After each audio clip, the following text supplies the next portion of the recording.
talk about an interesting book that you wrote last year, End Times. This is an incredible book. But before I start talking about it, the way I discovered your work was through this slim book that you had put out. It's, I'm an economist and I'm interested in history. To come across a book which looked at 3,495 vital statistics, to look at a huge swath of civilizations.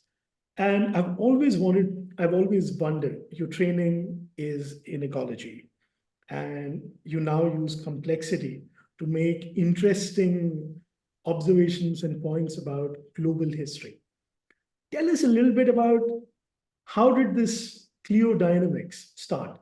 And for those of us who are not, because you explain Cliodynamics very well in the book, what is Cliodynamics? Yes, sure. Well, in fact, I've been a complexity scientist from the very beginning, before even complexity science was established as a new discipline. It is just when I started my scientific career, I applied this approach to populations of animals and plants, and now I apply it to evolution and dynamics of human societies. So what is the essence of complexity science? Essentially, we are looking at complex dynamical systems. And these dynamical systems can include many different things, and in populations, for example, which go through cycles, or even what mathematicians call chaos is one example, but human societies are another example. Human societies are complex systems which consist of many different parts, right? And these parts are all interacting with each other. They affect each other in nonlinear ways, which means that changes in one part of the system may affect changes in some other part of the system, and then there is a feedback. Such deep processes are very difficult for, so to speak, naked human brain, unequipped by computers and mathematics to study. They're very hard to study because nonlinear feedbacks can lead to unforeseen, unpredictable, and sometimes undesirable consequences. This means that we need to bring in explicitly mathematical methods, mathematical, quantitative, computational, and analytical methods. But in addition to that, just doing the math is not enough, because we need also data. So the best way is the marriage between computational methodologies that allow us to translate our ideas about how a system works into explicit mathematical models, whether these models are written down as equations or in a computer as agent-based models is not important. What's important is explicitly connecting the assumptions we make about the system to the consequences, right, which allows us to make quantitative predictions. And then we need much data, hopefully big data, but even not so big data is very useful in testing those theories. So this is the essence of the approach. And my personal trajectory, to answer your question, was that, as I said, I started working on biological systems, but in ecology, population ecology, this synthesis of mathematics and data was accomplished much earlier than in social sciences. And therefore, about 25 years ago, I essentially felt that we have made a major breakthrough in population ecology, and I was looking around for where else to apply these methodologies. And it was clear to me that history and historical dynamics was the remaining big gap in our understanding. Right. So I would actually want you to explain, for a lot of people might find this book slightly complicated, though you make it very accessible. But how exactly integrating large statistical models with narrative history. Because one of the things that you do, you talk about history, be it the Mandarin class in China, or you talk about the French and the English history, the War of Roses, you make a narrative case for integrating population dynamics, famines, then you make a case for production of elites or overproduction of elites. Where does the data come from? The global DB that you talk about, a crisis DB, which is, I think, based at Seshat. I think I'm pronouncing, if I'm not pronouncing the name incorrectly. So where does this data come from? Because in history, one of the bigger challenges is that for a lot of societies which do not really produce written records, so like India, so there is a paucity of written records between generations. So how do we make a statistical claim linking it to history? What is that process, and what does that process entail? Well, first of all, keep in mind that this is a generic process in any sciences, and especially historical sciences, which include evolutionary biology, geology, and history and archaeology. Think about it, trying to understand how the Earth has developed geologically is difficult. We cannot go back, right, and move around continents, or oftentimes our data about what happened a million years ago is very insufficient. So there is nothing really particularly novel in application of these methods to history. All the novelty is applying them to how historical societies have developed. But to be more specific, let's talk about the specific question. So by looking at the history of large-scale societies organized as states, which have evolved about 5,000 years ago, we see that they can go and work in reasonably good functional way for about a century, a little bit longer, a little bit less. But then inevitably some kind of end times come when the instability grows. There could be very serious outbreaks of civil wars, revolutions, and things like that. So why? Well, we have a variety of theories, and these theories all invoke different moving forces. So, for example, let's talk about one of the potential moving forces, which I talk a lot about in the book. It's called population immiseration. It's simply impoverishment of large swaths of population. All right, it is quite understandable why this would be one of the forces for chaos, because when you have most of the people in a society are discontented, right, that increases their desire for change, and that may drive these outbreaks of violence that we observe. Now, how do we go about? Today, we may look at statistics that governments gather, such as wages, for example, incomes, wealth, and so on, and so forth. All right, but remember first that economic well-being is only one aspect of well-being, because people we can also measure social aspects of well-being, or psychological aspects, for example, asking people to report on their subjective feelings of happiness or unhappiness. So how do we extend our data back into time? Well, let's look, first of all, at a very important aspect of well-being, which is biological well-being. It turns out that average population height, so, the stature, that is a very sensitive indicator of immiseration. Of course, for any individual person, the genetics plays a very important role. But when we look at the whole population, especially when it is not changing, its genetic composition doesn't change very much, what is important is the external environment, specifically how much children eat, what is the quality of food, and also what are the demands on their bodies, whether they are forced to work long hours or whether they are subject to diseases and things like that. So all of those, the height that people reach by about 20 years old is a very sensitive indicator of these types of things. And human skeletons get preserved very well. In just Western Europe, there is like more than 2 million skeletons going all the way back to Roman, Empire and before.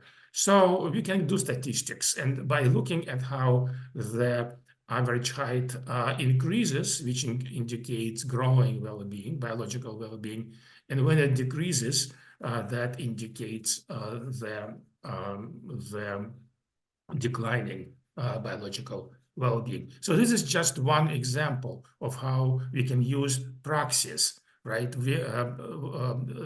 Things that we can measure from historical record that tell us important things about what was life like in those times. Right.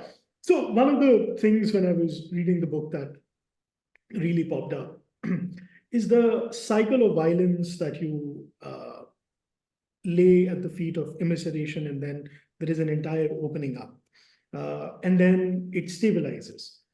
So I'm now going to ask you a contemporary question. You've written the book in the year 2023, and the book is titled End Times. And one of the examples that you use is an interesting example from Angus Deaton and Anne Cose's work of deaths of despair. You're specifically talking about the United States of America, where deaths of despair have gone up. This is very well documented in Deaton and Cose's book. If you were to stretch it out and make a case, is this time round end times a global phenomenon, or is it still restricted or localized to a part of the world? Well, essentially our approach, because we are interested in the dynamics of states, right? Our approach is state-centric. Of course, no state is an island, and therefore what happens in the rest of the world has an effect, and that we have to include in our models. But we start by looking at internal dynamics of states, especially large states like United States, China, Russia, Brazil, India, of course. We look at it is appropriate to start by looking at internal processes because just due to their large size, these countries are more insulated from outside influences, all right? So outside influences can be included in the next class. All right, so back to your question. When we look at a variety of indicators of well-being, we see that, especially if we take the very long view, let's look back over the past 1,000 years of human history, all right? What we see, there is a rough synchronicity in when major states slide into their end times. It is not perfect by any means, but we can roughly delineate periods of integrative periods when things were going well for states, even though at that time they could fight many external wars. Keep in mind that the states, especially historical states, there were machines for making war, external war, and therefore that is not it does not follow the dynamics I'm talking about. So we are focusing entirely on internal wars. So focusing on internal wars, we see that there were, roughly speaking, four disintegrative periods over the past 1,000 years. The previous, well, we are living now in the fifth. The previous complete one is called the Age of Revolutions. which started in France in 1789 and ended in early 20th century, but it peaked during the mid-19th century. So between 1848, when there were lots of revolutions in Europe, and 1850s, when there was the bloodiest war in civil war in human history in China, and of course the civil war in America, that pretty much all major countries were affected, but not precisely at the same time. All right. Then we go back. It is known amongst the historians as the generalized crisis of the 17th century. So we go back about a couple hundred years. Again, that was a worldwide crisis which affected all of Eurasia and also even Americas. And then before that, we have the crisis of the late medieval crisis from mid-14th, so from 1350 to 1450 plus minus, and before that was the crisis of the 12th century. So, so there is this rough synchronicity, and a reason is that because of the difference, even though it's usually driven by internal dynamics, but there is an entrainment. You know, it's like if you have metronomes, a bunch of metronomes, you put them together on the table, then after a while they start all sort of swinging back in synchrony, because the internally driven cycles get synchronized by weak external influences. And that is why we see these waves of instability, all right? But then there are also forces that prevent perfect synchronicity. I get the point that you're making, and it is an interesting point. But one of the things I also want to understand, because, for example, a person that figures, two very unlikely people figure in your book. One is Abraham Lincoln, and he's not that unlikely to figure out. But the other unlikely person is Donald Trump. And although when you talk about elites and counter-elites, it should not be a surprise. But when you look at the historical extension and you connect Donald Trump and Abraham Lincoln together by a common strand, and at that point of time, an idea that keeps on popping up, is it not possible for elites today to escape? And that is what I want to understand. So in this model, what happens when the elites or the overproduction of elites, say in China, in Russia? In Russia, we've actually seen one of the biggest exoduses of, to use the words that you're using, decamillionaires, centimillionaires, and billionaires, away from that part. So does that stop the chaos? Does that keep the chaos? Does that get the chaos internalized in a new environment? This is something I want to understand. Yes, this is a very good question, but allow me to step back a little bit to those people who have not read my book, because let's talk a bit more about the forces driving instability. I talked about popular immiseration, right? But the cause, why does popular immiseration sometimes happens? The reason is that when a society is in an integrative phase for several generations, 2, 3, 4 generations, the people in power, and these are the elites. We use a strictly neutral sociological definition. The elites are people who concentrate social power, small proportion of people who concentrate social power in their hands. So these are economic elites, administrative elites, military elites, and ideological elites. Now, what happens is that there is a very well-known rule in sociology called the iron law of oligarchy. Essentially, when people are given power, all right, and if they're not afraid and there are not much constraints on them, they are tempted and eventually switch to using this power for their own selfish reasons. And so what happens is that after the previous period of revolutions and civil wars is over, and the new generations forget about this historical experience, they think that they can actually reconfigure the economy in their favor. and therefore to increase their, their well-being at the expense of everybody else's well-being. The mechanisms, of course, are specific to different societies. In the medieval societies, landlords, the nobility could oppress peasants, just force them, use force to extract product from them. In capitalist times, the capitalists may manipulate wages. But what happens is that the outcome of this reconfiguration of economy is what I call the wealth pump. It's the perverse wealth pump that takes the wealth from the poor, gives it to the rich. All right, so that causes, first of all, immiseration. And secondly, it causes two other things. First of all, it causes the expansion of the class of wealth holders, because all this wealth has to go somewhere. All right. It also creates in our contemporary societies, we recruit elites through two routes. First of all, it's the wealth route, and secondly, it's the education route. Okay, so what happens is that as the overproduction of wealth holders gets more and more prominent as a result of the wealth pump operating, because the majority of the population is losing ground, it creates a strong push factor for the more energetic and more intelligent and so forth people to escape.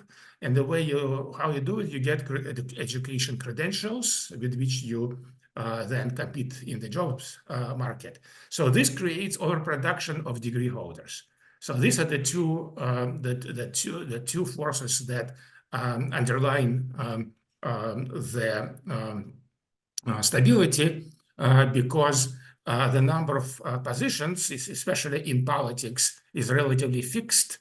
But as we have too many elite aspirants, elite wannabes, both wealth holders who want to go into politics and the people who emerge from the rest of the population who acquire education credentials, who also want to get it, that's when we see the greatest threat to stability. In my book, I use the game of musical chairs, except that you keep the number of chairs constant, but you keep increasing more and more the players. And as the number of players becomes 3-4 times larger, greater than the number of chairs, all kinds of chaos breaks out. Okay, so now that we have talked about these forces, all right, I can answer your question. Would you mind repeating? Yeah, absolutely. So my thing is that you connect elites on two different spectrums, and that is an interesting thing. But the mobility of elites today is much more liquid, shall we say, than it was in medieval France or the England of King Stephen. So today, if a war breaks out in Russia, you can have your centimillionaire and decamillionaires and billionaires, they can go to Dubai, and they have gone to Dubai without causing a sense of breakdown, but also not stabilizing Russia.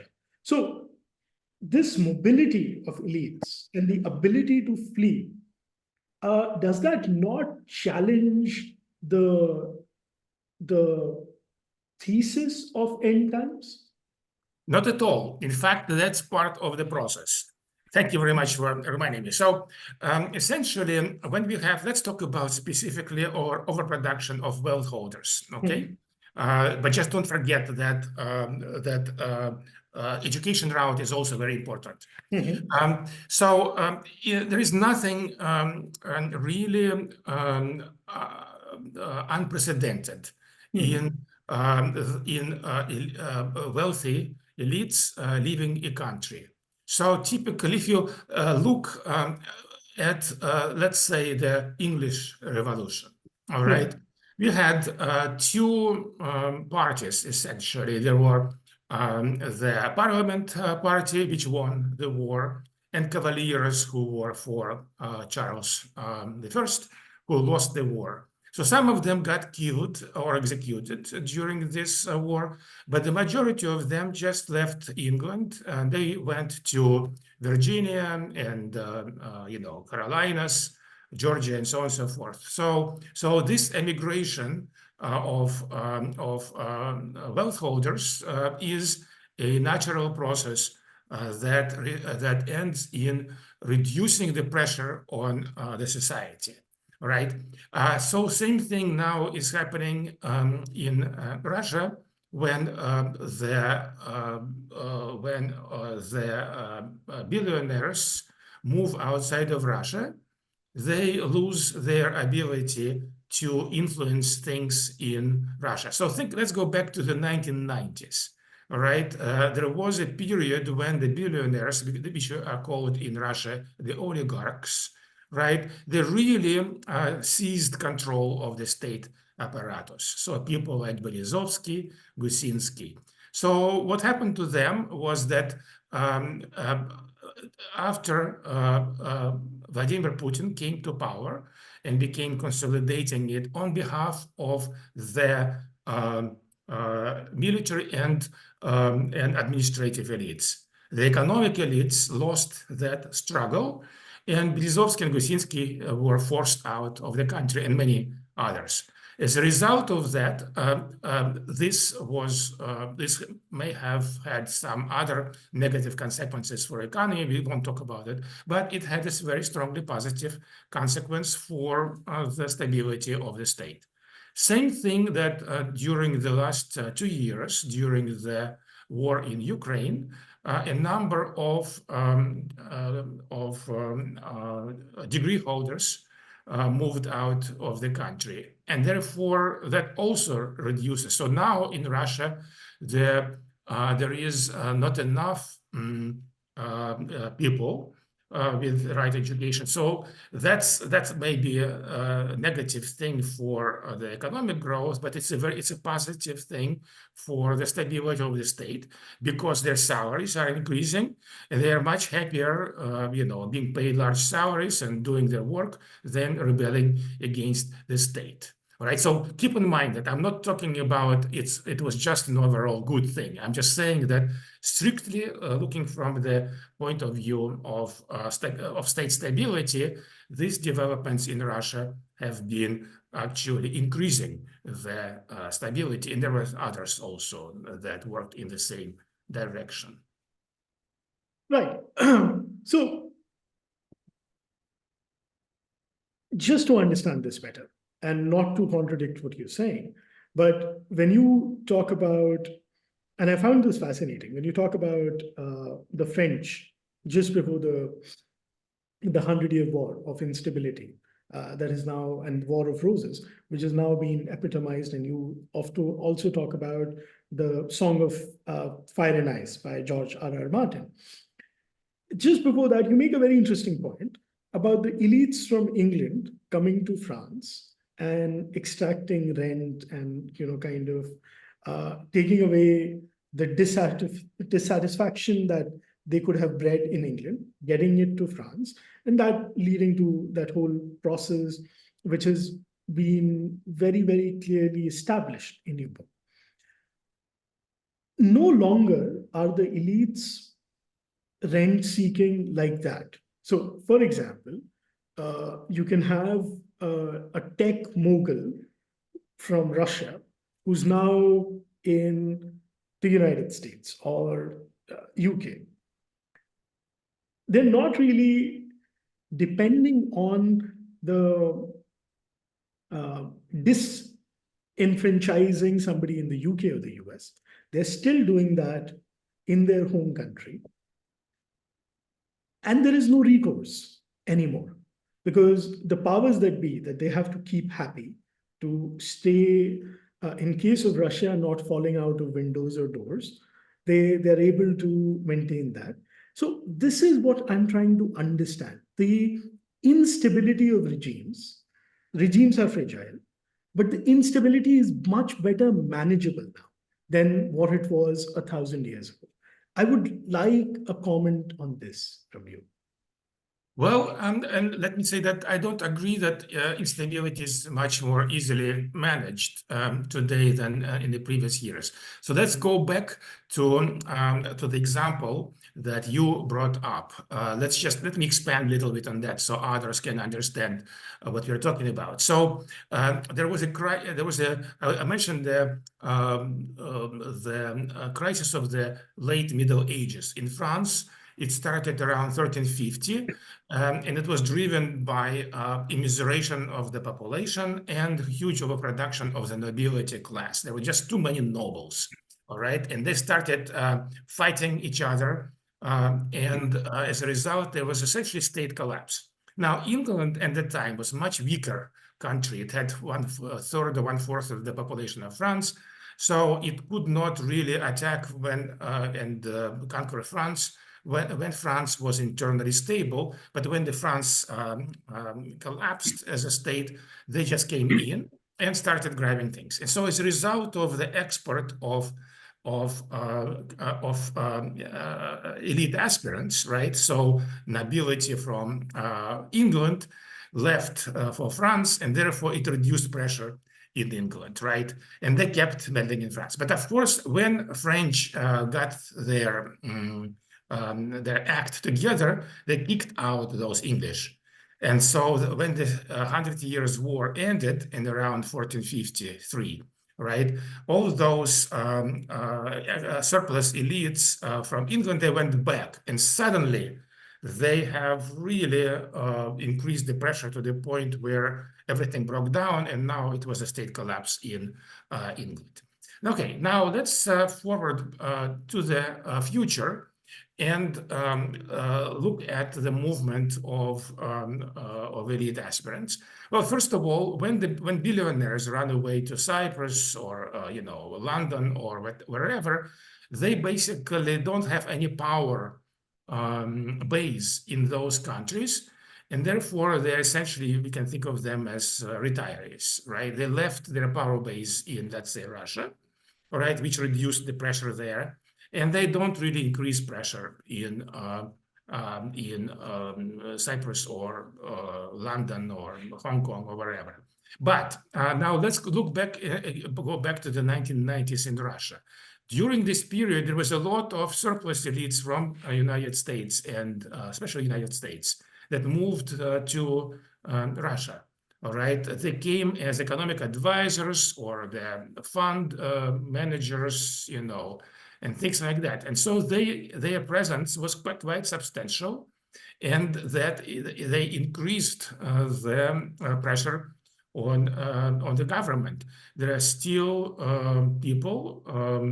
I'm trying to remember the name of one guy. Well, without naming names, right? They were actually agents for chaos, essentially. All right. And so they had to be somehow pushed out, and they were pushed out during the early 2000s. So the difference is when elite faction loses and moves away, that's a completely different process from when a lot of elite aspirants come and move in and start creating trouble. Right. No, thank you. Thank you for explaining this. I really wanted to bring this up because I think it's one of the most fascinating insights from the book. Now, coming to the other elites, the educated elites. One thing you made very clear in the book is that lawyers are not to be trusted. That's the bit I got from the book. Would you care to expand on that? Because I think it's a very interesting hypothesis and an example for a lot of people here and people who are going to be listening to it later on. I really found it very interesting. What role, because it's the only profession, you don't name anybody else, but you go out of your way to make a point about lawyers. Would you please care to expand on this? Yeah, well, actually, another dangerous profession is teachers. So Mao was actually a teacher. Many people don't remember it. And in fact, Hong, the leader of the Taiping Rebellion, Yeah. All right, and he was a rural teacher also. But lawyers are, Lenin was a lawyer, Castro, Robespierre, Gandhi, by the way, Yeah. and Abraham Lincoln, and many others. Right, and in fact, if you look into today's many of the dissident elites in the United States, it's very interesting. It's Yale Law School that seems to be has produced the most counter elites in the United States. All right. So, for example, Rhodes, the guy who started, who organized Oath Keepers, right, who is in prison now, Stuart Rhodes.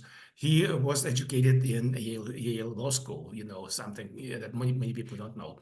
Anyway, so I don't have anything against really lawyers. I know that in the United States, people have to tell jokes about them and so on and so forth, because we need lawyers, all right? Because they... The reason, Professor, I asked lawyers specifically is because in the education and the automation, you mentioned that with the coming of AI, there'll be a shift that is going to happen. So the problem is not lawyers themselves. As long as we have the supply of jobs for them is not much less than the supply of law degree holders, things are pretty good. And that has been during the 1950s, 60s, and 70s in the United States. The supply and demand for lawyers was reasonably well matched. But then what happens that by now, we are overproducing lawyers by a factor of 3 to 1. So there are 3 times as many lawyers leaving the schools compared to the jobs available for them. And now, of course, what happens that things are going to become even worse, because as a result of AI, ChatGPT-4, and so on and so forth, it has been estimated that, roughly speaking, half of lawyer jobs will be automated away. So this means that we will have 6 times as many law degree holders as there are jobs for them. Maybe it'll take a few years to develop. This is the recipe for disaster, because the dangerous people are not lawyers, it's frustrated lawyers. It's those who went to school, they're heavily indebted, all right, and they are, because many of them went, studying in a law school requires intelligence, hard work, they make connections, so they are perfect breeding ground for revolutionary movements. So that's their danger. Right. And now we kind of come together to all of this before we jump into the Eastern or the Asian section of it. Jobs and the joblessness and the ability to not be able to create good jobs is one of the dangers that you kind of point at. You also have certain examples that you have, a fictitious example that you take up about movement and so on and so forth. What I want to understand from this breathtaking account of history that you have, how do states jump into this opportunity, try and create a situation where the quality of jobs or social security can be put together? Because while you were making a speech at the King's College London on this book, one of the comments, and it was a very interesting comment that attracted my attention, was that a lot of the elites, and to be quantified as an elite, there is a certain amount of money term that you can put at it. So $650,000, for example, a year, if you have it, then you are amongst the top 10%, if I'm not wrong. Nobody thinks that these things are coming for them. And yet, the fragility of today's economic situation does not take much to upend this logic. But the way we look at jobs, the way we look at the policy situation, they have not really kept up. What would be the long view that a state can take? Yeah, if I may make sure that I understand your question. So essentially, how do we get out of this predicament? Am I correct? It's okay. So one way to look at it could be that But the other way to look at it is that how do states respond to these novel challenges that are cropping up by applying new ways of getting out of it, because the policy situation is still 100 years behind the curve. Yeah, well, so historically, the states have responded to elite overproduction in several ways, but the most important one was trying to create positions for the surplus elites. All right, so typically these positions were, they would hire them as officers in the army, bureaucrats in the government, maybe priests or whatever as in ideological sectors and so on and so forth. This is a very interesting process because that leads me to mention another strong force that often is the triggering mechanism for crisis. It's the state fiscal collapse. Because what happens is as the population gets immiserated, they have less to give, all right, in taxes, all right, and the tax revenues decrease because you have to cut into people's livelihood. At the same time, as the state is trying to accommodate surplus elites, they keep hiring them, all right, and that puts a lot of pressure on their expenditures. And that's why the states, both, let's say, in the English, before the English Civil War and before French Revolution, they got into, they were triggered by the collapse of the state finances. So this is not the way to get out of the situation. It's the immediate sort of response to the immediate problem without understanding the deep causes. You can talk about how the states get out of this. Typically, after a period of civil war or revolution, this causes massive downward mobility for the existing elites, for the established elites, which reduces many of them are killed sometimes, depending on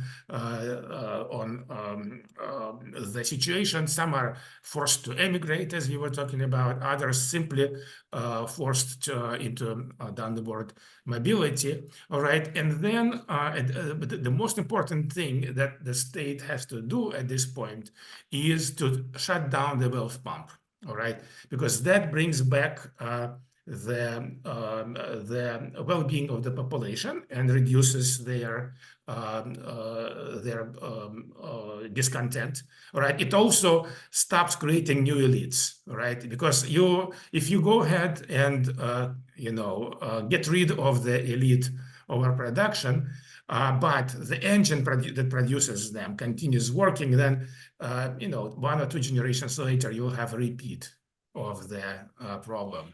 All right, because you'll have again the elite overproduction. So you have to shut down the cause of elite overproduction.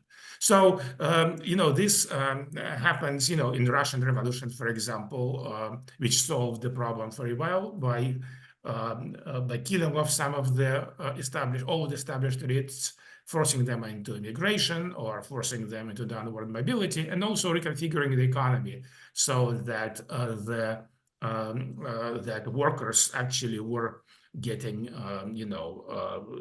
their wages started to grow together with the economy. All right, so just to emphasize the 2 important points. The governments can respond to problems in ways that actually make them worse, all right? Or they can address the root problem of the root cause of the problem, which usually, unfortunately, in history takes a period of quite a lot of instability before they get around to doing that. Right. So, if I might look at, when it comes to the Western part of the story, it's pretty well argued. But when one is looking at the Eastern side of the story, so for example, you make fascinating points about the Chinese empire and how it collapsed. But was it just the overproduction of elites, or did not the processes of famine also play a very important role? Because of course, once there is a famine and there is an overproduction of elite, all of it is going to lead to that. But if you look at uh, places in India, if you look at the multiple, and your book, Figuring Out the Past, does a wonderful job of looking at it. If you look at multiple simultaneous empires that manage to live and die together, this synchronicity was not just because of the overproduction of elites. It was also a process of sort of historical, uh, a long historical process of just uh, sharpening down of one particular empire. So, would you say that the the elite example does not quite work in the rest of the world situation? Um, well, I would say that uh, we have our analysis is worldwide, and you go back thousands of years. And so the most common factor in preceding the crisis is elite overproduction. All right. So immiseration may or may not be, in most of the cases it is, but it may not result in being a contributing factor. But it's the elite overproduction is very important. Now, with India, I just don't have the specialist knowledge to talk about. Okay. So, Professor, if I might, let's not talk about India of the past. But Let's China, for example, follows. China it does. China it Yeah. does. I agree with you. China it does, because the point that you make about natural calamity coming together, it's a point. In China, I would agree it does, because overproduction of elite is a problem in China. But let's look at Japan for the last 50 years. If you look at the economy of Japan from 1990 to 2012, it was in a bit of a catacomb. It's a bit what? It's a bit of a catacomb. It was pretty sleepy economy from 1990 to 2012. And yet, the Japanese state has managed to sustain and be on its own feet. What I'm trying to do is I'm trying to play the devil's advocate here. I absolutely buy the argument in the book, but I'm trying to look at it from today's scenario. Where where is that one thing which can validate or invalidate this theory over a longer period of time? What would you characterize the Japanese experience as? Yeah. Well, first of all, if you go to the previous cycle of political cycle in Japan, the Tokugawa period, that was a very classical structural demographic crisis, because what happened was that population grew several-fold. All right, and so there was by early 19th century, right? There was a very strong Malthusian problem, but even worse, their ruling class was the samurai. All right, and that the samurai class has grown even more than population, and as a result of that, there was huge swaths of impoverished samurai. Many of them got jobs as essentially policemen, right? But there was not enough jobs for them. If you remember some of those samurai movies, you see those poor samurai, impoverished samurai walking around and looking for whatever. Rashomon and others, Yeah. yes. Right. So, that was a very classical structural demographic crisis.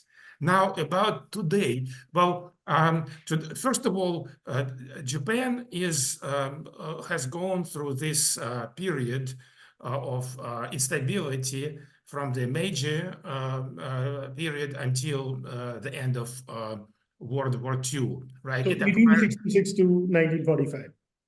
Yeah, in 1945. So in 1945, there was a very substantial downward elite mobility. General MacArthur, for example, Douglas MacArthur has actually hanged a bunch of people there, and so on and so forth. Right. So what the Japan is still has not got to the point where all these forces would become very important. But on the other hand, if you look at, I have a colleague who actually he is Italian, but he speaks Japanese and he lives in Japan. He's a social scientist, so he's been putting together the data set on Japan. There are many things that it's incomplete, this process, but there are lots of warning signs. First of all, there is quite a lot of immiseration there. In fact, the population hides. Well, or rather, the weights of babies has been stagnating and even declining, saying that there is a Malthusian pressure, something that I didn't even know existed. And there is an incredible degree of corruption. In fact, it turns out in Japan, because you, in order to become a politician, you have to essentially become beholden to some billionaire or other. And the Japanese democracy is a very strange one, because it turns out that more than half of prime ministers in Japan over the past 70 years, they're all descendants of one particular samurai, a 19th century samurai. So it's one clan.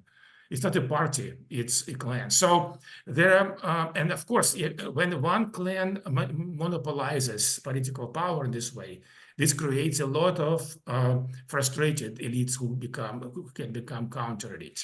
So one thing is that you have to run these numbers down, and in fact, this is going to be this is the next big project, is to try to do. Remember, these models have to be country specific, right? So the point we want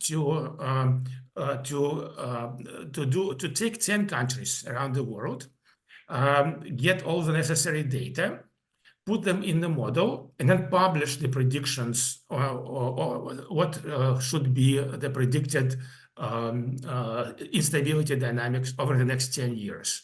Right. So essentially do what I did for the United States back in 2010, but now do it for more countries. And so how, just now to answer your question directly, the theory will be invalidated if it makes poor predictions. Of course, we don't necessarily expect that the theory will make perfect predictions, right? So, but so we can actually look at what alternative hypotheses say and compare that accuracy. But in any case, the goal is to do this prediction, publish it, and then wait 10 years and evaluate how well the theory works. So that would be a direct answer to your question. Right. Thank you very much. I have multiple other questions, but there are other people that would want to ask questions. I'm going to ask you, this is a runway where I kind of ask you, I'm going to ask you two more questions and open it up to the people who are here. My first question is, in chapter 5 and 9, you provide, chapter 5 and 9 of your book, you provide a way of dealing with this problem of the end times. Over the last 6-8 months that you've been talking about the book, are there other things that you've added to this toolbox? And for everybody who is here, would you like to present your solution to countering the end times? Essentially, because the theory was developed and tested on past societies that have dynamics which unfold slowly, what happened in the last year, since, well, actually a year and a half since I turned the book into the publisher, is does not affect my solutions. These are, many things were unexpected, of course, but overall, when we look at the structural problem that affects the United States in particular, it's been getting worse, essentially, because of the unexpected effect of, let's say, that resulted in very increase of inflation. So inflation ate all the gains of wages for workers, and especially we have to look at inflation that is more relevant to what is consumed by the poorer layers of the society, which is food and energy, right? So food and energy are excluded from the core inflation, but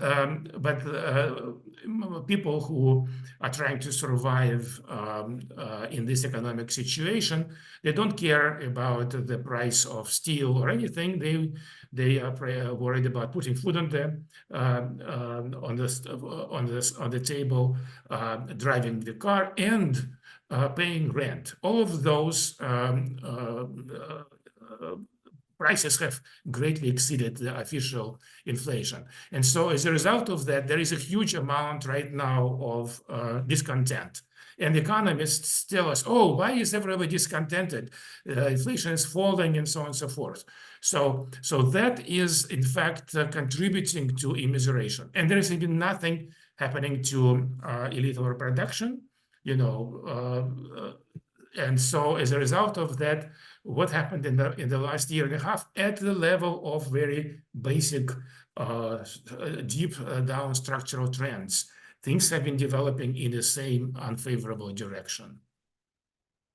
So, Professor, my last question to you before I open it up to everybody. It's a question in two parts.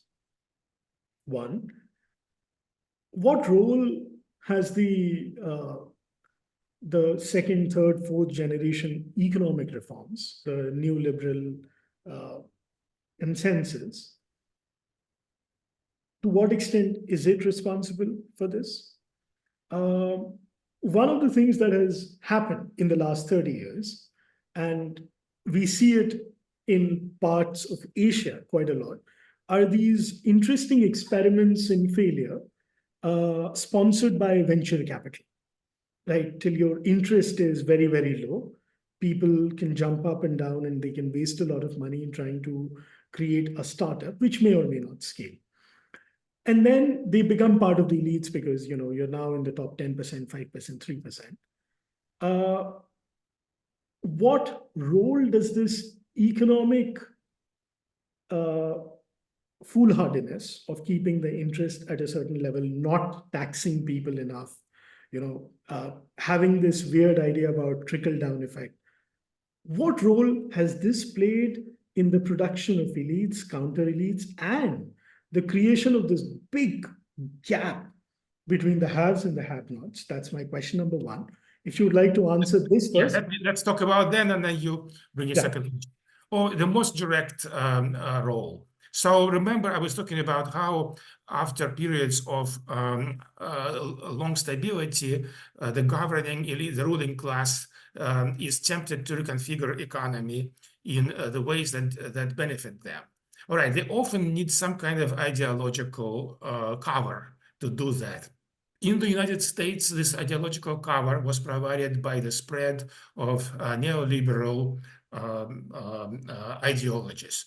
If you remember, the Austrian school back in the 20s and 30s, they were already very,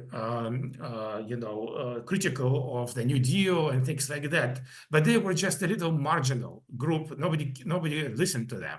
But then, especially by the 1970s, all right, their ideas gained a lot of ground simply because they provided the ideological cover for the selfish elites. All right, so that's and now that neoliberal thinking has been spreading from the United States to Western Europe and elsewhere, and causing huge amount of problems as a result of that. So the most direct thing. So my second question is, there is a sort of a consensus everywhere that extremist politicians are taking over, be it Europe, be it Argentina. We've had some very interesting, colorful characters who are rising to the top. And your book directly, while reading the book, if you were to substitute Donald Trump for Javier Milei or the others, there is that whole thing. But none of these people, be it Trump, be it Milei, while they are at the control of the state ship, they're not really able to steer it any which way. Is it because the rule of elites and experts has entrenched itself too deeply in the modern state? And where do you see the state going after this? What is the afterlife of the state? Yeah, well, the reason that neither Trump nor Milei have managed to make things better is because they don't understand what are their causes. All right, so Milei is a particularly good example. His radical idea is essentially neoliberal economics in spades. All right, just the markets will do everything, and so on and so forth. This is recipe for disaster, according to what I understand. It's creating more and more immiseration. And Trump also didn't know some of the ideas, he had actually some good ideas. For example, there is now a growing consensus in the United States that we need a industrial policy, that we cannot just allow markets to do their thing, which is Millei's idea. All right, I was just reading a big, huge tome by very good economists who have explained why it works and why it doesn't work, and what America needs to do. And Trump actually, in his very sort of ham-handed way, tried to do that. All right, but did not succeed very well. But in other ways, for example, by reducing taxes on the wealthy, that was definitely going in the wrong direction. So the short answer to your question is that that there is no understanding. This is why I wrote the book, in the hopes that by identifying what the deep problem is and showing what we need to do to solve it, right, that we would actually address the root causes of the problem instead of doing things that may have unexpected negative consequences. I'm a big fan of your work, The Ultra Society and the Ages of Discord. And perhaps at a later date, when you have some more time, I would like to invite you to come back and speak about that as well. Thank you, Professor Turchin, for your time, and for everybody who's going to watch. This is the book, End Times. You can grab it in bookshops around you.